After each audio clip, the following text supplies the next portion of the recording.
inirmahang ito ng Pangulo na budget at yung pagbito niya sa 92.5 billion pesos na unprogrammed appropriations ba ito? Bahagi ng unprogrammed appropriations. Oo. Ay ito daw po, ayon kay Senador Soto, ang isa sa nakita niyang pinakamalinis na budget, pinakamaayos at lininis pa. Yun. Mas inayos pa ng Pangulo. Ano ginamit na panglinis kaya, Jen? Well, mukhang... Kasama ba si Senator Soto nung linisin? well, bilang Senate President siguro siya, ako naniniwala na maaaring kasama siguro din siya. Ayan po, yung sa Malacanang. Di kasi kung ako, pagka sinabi kong malinis, dapat kasama ko, nakita ko talagang malinis. Di ba? Baka nabalitaan niya lang na malinis eh. Di ba yun? Ang kanyang premise po kasi, yung 2026 budget daw po, doon sa dumaan na pagbusisi, na talagang sa bagay, binusisi, pinag-aralang mabuti, Naka-livestream. Naka-livestream, hindi pinalusot yung dapat palusutin. Abay, para sa kanila, malinis na po yun. Kung naka-live stream dyan, alam mo, nakikita mo. Opo. Nakikita mo lang. Oho. Nakakasama ka ba sa deliberasyon? Parang sa Baikang, hindi ata nag-participate Nakikita mo lang, SP Soto. nakikita mo lang sila ron. Narinig mo yung pinag-uusapan nila? Nakikita mo ba yung kinukwenta nila? Nakikita mo lang sila. Oho. Pero hindi mo nakikita kung ano yung ginagawa nila. Kung ano yung nililinis nila, kung mayroong nililinis. Bagay, tama naman. Akala ko nga yung budget dyan, Nelson, ay pipirmahan sa isang Lunes pa. Yun ang next balita Monday kasi. pa. Hindi ko alam na ngayon na. Ano. Oo. Kasi kaya ko naman inisip na baka sa isang Lunes pa. Sa dami ng re-revisahin mo rito, na re-revisahin ng Pangulo, alam mo ba yung enrolled bill na yan dyan bago maging GAA? 4,300 pages yan eh. Ba? Yung 2026 enrolled bill. Oho. Pag enrolled bill dyan, ang ibig sabihin nun, 4 pa lang ang nakapirma bago pumunta sa opisina ng Pangulo.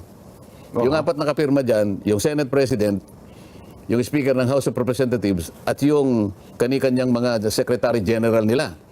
Sa House of Representatives, ang tawag Secretary General. Opo. Sa Senado naman, Senate Secretary. Pagkatapos may blanco sa baba nung 4 na yon. Pipirma ngayon ng Pangulo, yun ang magiging GAA. So hindi na sa enrolled bill, GAA na dyan. Gaano po, Eh, pag-usapan natin yung malinis, kung gaano kalinis. Ako, hindi ako masyadong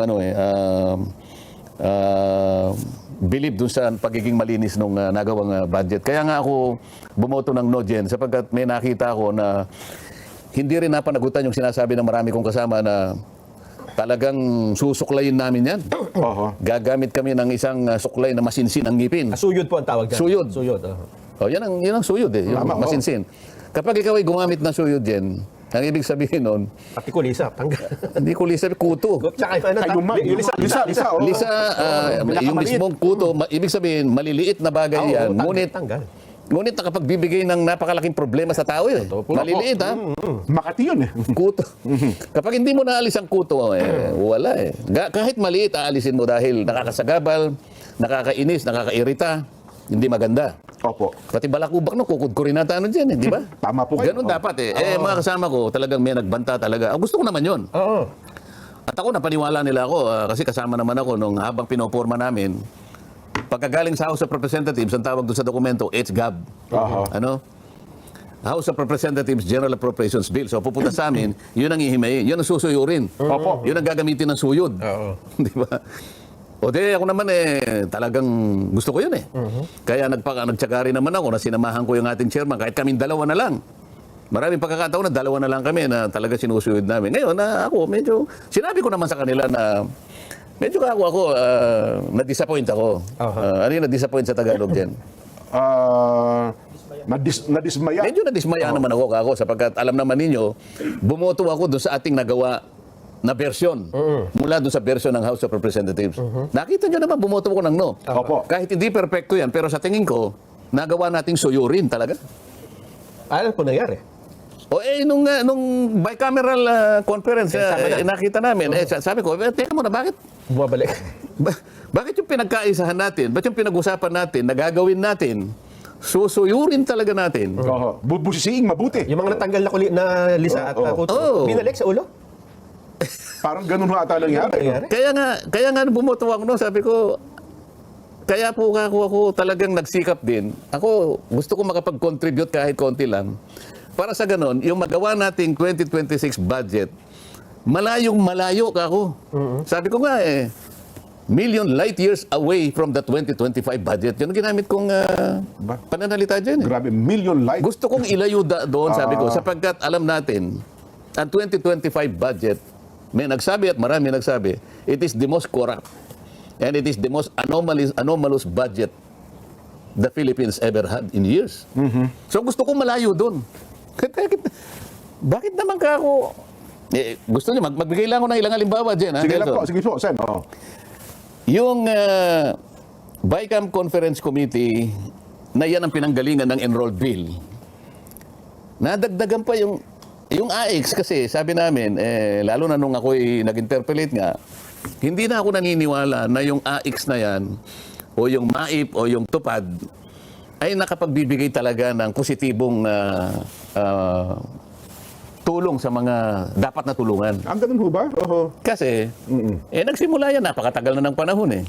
Ilang presidente na Opo, matagal na po meron yan. subsidy natin yan. Nagsimula tayo sa 4-piece. Oho. Hanggang sa naimbento natin ang AIX. Oho. Ang naimbento natin ang MAIP. Naimbento natin ang TUPAD. At ang pinakamuling invention, yung AKAP. Yung AKAP, opo, last year. Oho. O ano ang katibayan na hindi ka ako naging mabuti ang idinulot na resulta niyan? Oho. O, paano ka ako? Isip-isipin mo naman.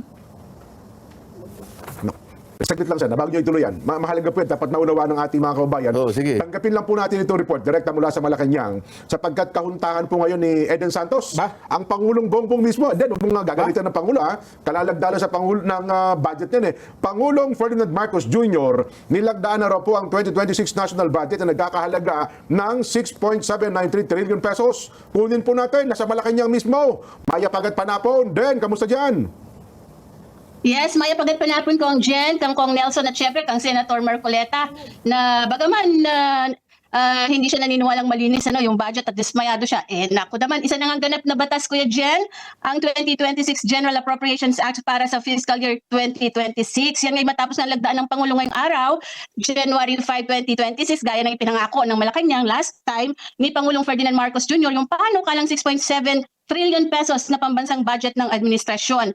Ang 2026 ay malinaw na nagpapakita umano ng layunin ng administrasyong Marcos na ilagay yung kapakanan ng mga Pilipino sa sentro ng pag-unlad ng Pilipinas. Prioridad dito yung mga sektor na mahalaga para sa pantay at inklusibong kaunlaran. Ibig sabihin yan, Kuya Jen, mas tutok ang budget sa tao, sa human capital at sa pangangalaga o pangangailangan ng susunod na henerasyon. Pinuri ng DBM ang pagdagdag ng Pangulo sa General Appropriations Act na sa kanyang matatag na pamumuno at sa patuloy na pagtupad sa pangakong palawakin ang mga oportunidad para sa mga Pilipino. Kasama, Kuya Jen, sa top 10 agencies, unang-una siyempre ang Department of Education na merong mahigit 1 trilyong pisong budget sa 2026. Sinundan yan ng Department of Public Works and Highways, ng Department of Health, kasama rin pang-apat ang Department of Interior and Local Government, ang Defense Department, Department of Agriculture, pang-anim, Social Welfare and Development, itong DSWD pang-pito, kasama rin dyan yung Department of Transportation.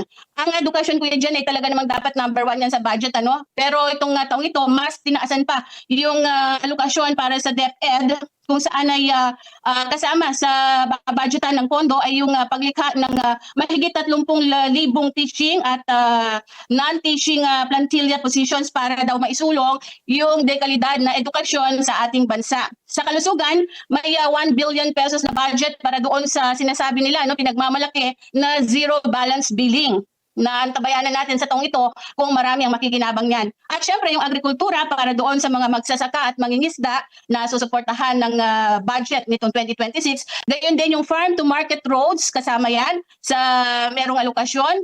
At yung social services na pinaglaanan ng 270 more billion pesos ng gobyerno ay tinaasan din yan. At yung iba pa na mga sektor para naman mas lalong maiangat yung buhay at pamumuhay ng mga Pilipino. Kasama naman, Kuya Jen, dun sa vinito ng Pangulo na nagkakahalaga ng 92.5 billion pesos, yung budgetary support para sa GOCCs, gayon din yung fiscal support sa CARSO, yung Comprehensive Automotive Resurgence Strategy Program, 2 bilyong insurance for government assets, gayon din yung sa LGU shares, merong 14 million at iba pa. At yan po alam ni Senator Marcoleta, yung mga binabanggit natin na yan, na sa 10 line items, 7 yung ibinito ni Pangulong Marcos kanina lamang sa ginanap na ceremonial signing sa Malacanang. Kuya Jen, yan munang update. Back to you. Pero mabilis din kasi na-expect natin bago matapos ang buwang ito, malalagdaan ng Pangulo. Pero ang bilis, ngayon pa lamang, unang Lunes ng taon, inapirmahan agad niya. O yan din kasi ang sinabi naman last 2025 na January 5 malalagdaan ng Pangulo, kaya merong mga ilang araw na gagamitin yung magiging reenacted yung budget muna ng administrasyon. So ngayon, pirmado na yan yung GAA at magsisimula na rin silang gumamit ng 2026 national budget. Ang medyo problema lang Kuya Jen, doon sa mahigit 6.7 trillion pesos na yan, meron daw 1.6 trillion ang kailangang utangin ng gobyerno natin para makumpleto yung kailangang budget ng gobyerno at maipatupad o mai-implement yung lahat ng mga proyekto programa under the 2026 GAA, Kuya Jen. Ayan. Sige, Dan, himayin namin yan sa ating palatuntunan. Dakal na salamat, Dan, mula po sa bahagi ng Malacanang. Yun, Sen, ang report po ni Eden Santos. Meron sa sa sinabi Malacanang. na halos 92 billion ang na-line veto ng Pangulo. Yes po. Alam mo, merong dalawang organisasyon dyan ang naglalayon na sana higit doon ang nabito. Aha. Kasi halimbawa, itong kung tawagin ay SWP, Okay, opo. Social Watch Philippines. Yung mga watchdog po yan, opo. Ang kanilang nilalayon ay 319 billion worth of highly questionable items ang dapat na nabito. Okay. Kasama dyan yung 81.94 billion na biglang itinaas, yung tinatawag na basic infrastructure project. Nasa ilalim ito ng pangangalaga ng DPWH. Ayun. Matagal na kino-question ito, lalo na itong isa pa, yung tinawag na SIPAG. Yung SIPAG ay ibig sabihin Sustainable Infrastructure Projects Alleviating Gaps. Okay. At sinamahan pa ng CSSP. Ito yung Convergence and Special Support Program. Lahat ito ay mga items na nasa pamamahala ng DPWH. Okay. Ngayon, etong mga projects na ito, kung tagurian, ito yung makabagong mga pork barrels Ganun mo ba? na bigla na lang nagkaroon ng ganitong mga katawagan Dumami yung naimbentong mga acronyms, mga BIP, Basic Infrastructure Projects, Opo. SIPAG, merong CSSP, meron pang SSP. Napakarami nito. So yun ang nilalayo niya. At kasama riyan kanya yung nabanggit ni Eden, 8.9 billion na FMR sa ilalim naman ng DP ng Farm ng to Market Department. Road po yun, DA. Farm to Market Roads, Department of Agriculture. At kasama dyan yung 5.25 billion na confidential funds naman na nakakalat sa napakaraming mga ahensya ng pamahalaan. 5.25 billion pesos. Laki pala. Kailan lang kino-question ng confidential funds ng isang ahensya, Opo. na nauwi pa nga sa impeachment yan. Ngayon ito, bumabalik na naman. Naalala ko nga meron akong amendments diyan nakita ko yung pagkalaki-laking confidential funds nung nandun pa kami sa nung pinagtatalunan pa namin ng plenary yung budget Opo. Bakit ka ako 689 billion ng ng confidential DOJ. fund ng Secretary of Education? Education po, DOJ. Secretary of Justice. Opo. Pwede ba ako yung 300 ka ako ilagay natin? In-approve naman kagad. Kaya lang, yung in-approve pero hindi na-adapt. Hindi Nakita pa ko, opo. meron akong 11 na proposed amendments Opo. Ang na-adapt, 3 lang.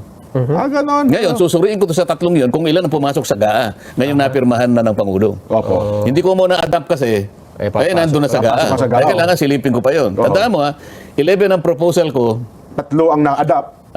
in-approve sa plenary. Opo. Pero pagkatapos ng BICAM, 3 lang natira. 3 lang ang natira. Ngayon, bago mapirmahan, titingnan ko kung yung 3 Pumasok ko sa GAA mismo. kung may natirang 3.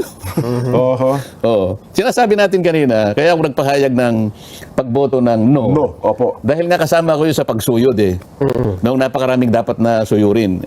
Ito na lang sinasabi kong AX. Isipin mo yung final number niya doon sa BICAM namin. Ewan ko kung ito yung nandun sa GAA na ngayon. 63.9 billion yung AX. Imbes na sinuyod na namin ito Bakit ka ako nadagdagan pa ng 4.8 billion?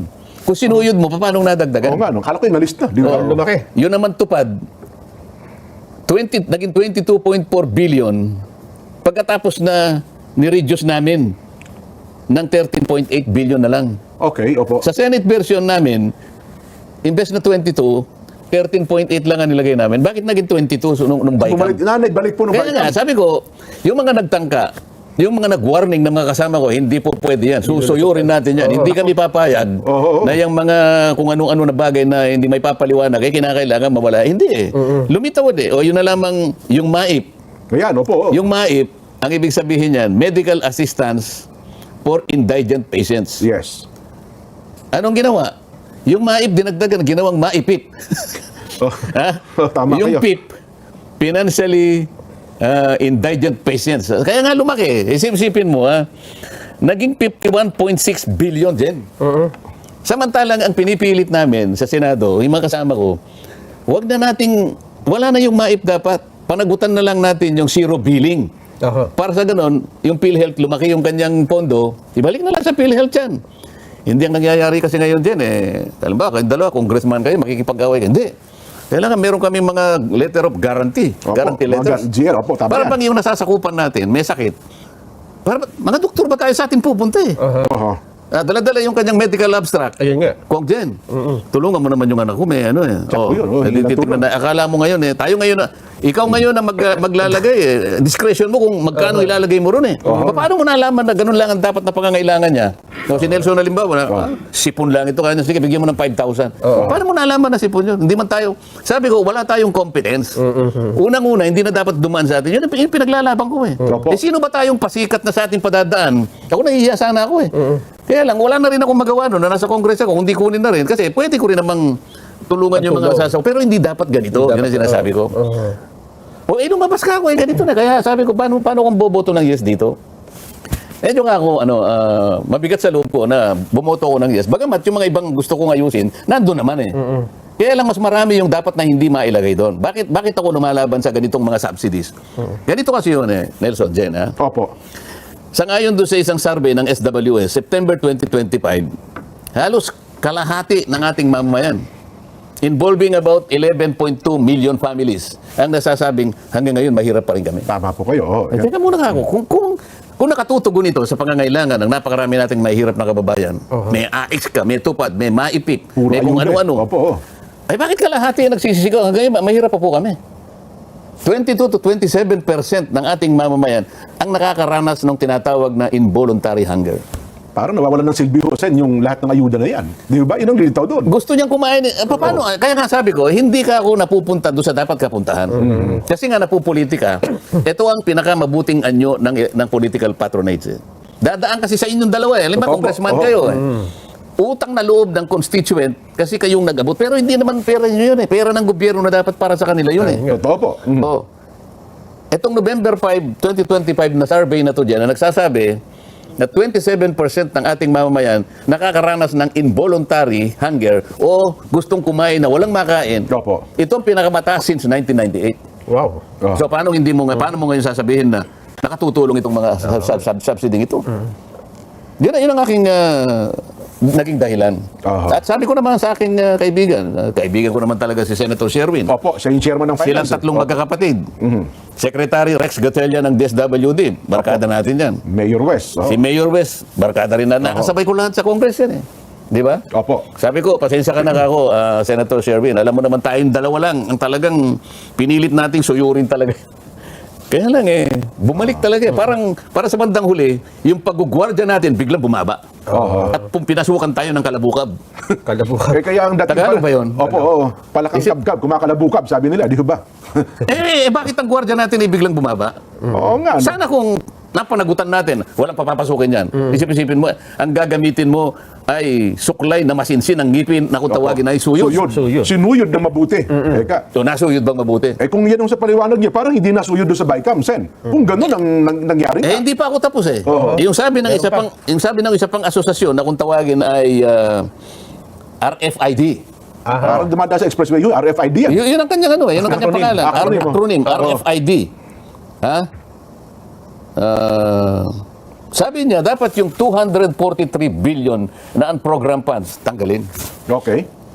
Kasi, medyo may nahalata rin naman ako doon na, yung iba kasing yung ibang items, yung bang mga benepisyo ng mga public servants, halimbawa, yung mandatory retirement benefits, Opo. at saka yung mga mandatory upgrades, yung dapat itaas ng napunta sa napunta doon sa program Ganun po. Naglagay ng naglagay ng isang panibagong item under ang program funds na kung tawagin ay payment of personal services requirements.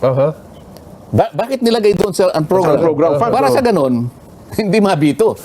Kasi Ah, mandatory ganon. itong mga ito eh. Oho. Oo. Eh yung BICAM committee, ni-restore niya yung Senate version sa program, 174 billion lang dyan eh. Nabalik sa 243. Paano nangyari ito? Samantalang susuyurin natin.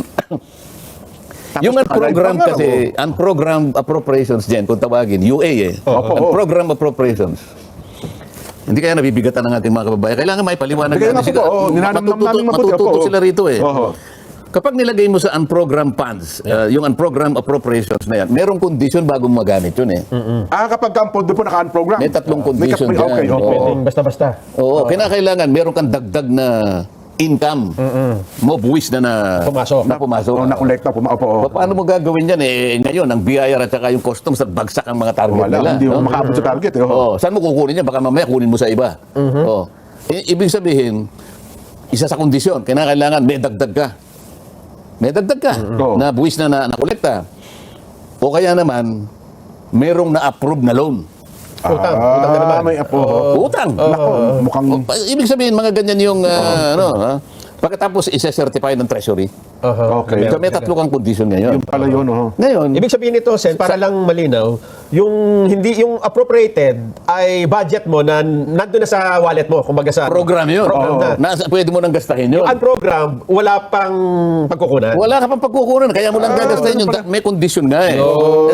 Kapag nilagay mo doon, standby fund. Parang standby yun. So, pagkatapos, minsan nagagamit yun. Hindi ngayon natutupad yung kondisyones. Yung tatlong kondisyon na yun. Oo. Kaya sabi kung nakikinig kayo sa report ni kanina, ni Eden. Apo.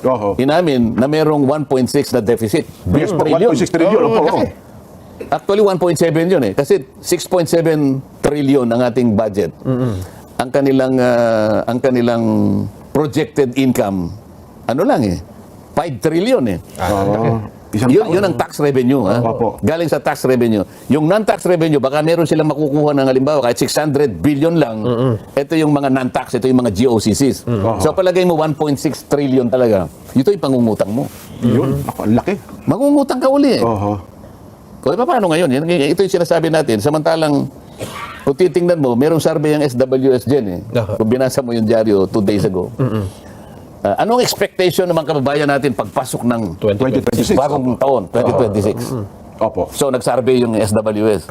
Kailangan malaman nyo na ang ginagamit na survey na ito ng SWS, ginagamit niya ito 26 years ago pa. Matagal na pala ito. In year 2000, palaging sinasabi, yung huling araw, o di papasok ka na sana, yung huling araw, December 31. Oho. Sabi niya kay cameraman, itong cameraman mo, itong isa, tulog na naman. Anong tingin mo kanya? Ano yung na-expect mo? Ano ka ba? Hopeful ka. Yung hope. Yes, yung pag-asa. pag-asa, yung Pag-asa. hope. Isipin mo yung nakuha nila ngayon, 89%. Ang nagsabing, Ang nagsabing, may pag-asa. hopeful ako, hope. Ba, mataas May ah. hope. Yun ang akala mo.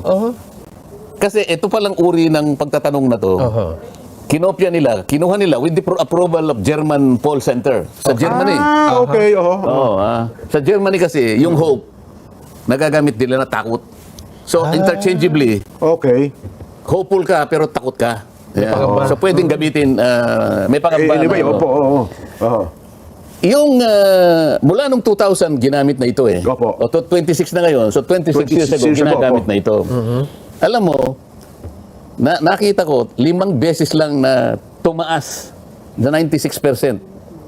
Hindi, it went below 90% 5 taon na magkakahiwalay. Bumaba ng 50%. Kailangan 90%. Yan ang sabi ng hopeful kami. 5 beses lang. Siguro kasama na yung 89% kasi ito bumagsak. Ba pala yan. Pero 2 beses lang na tumaas sa 90. Umabot ng 96% Mataas. 2017, 2019. Sino presidente niyan? 2017, Tsaka 2019. 2019. Sino president? Ninoy ba? GMA? Si Emilio Aguinaldo ata. Hindi, 20. Ano ka ba? Sino? Binay. Ha? Duterte, ano ka ba?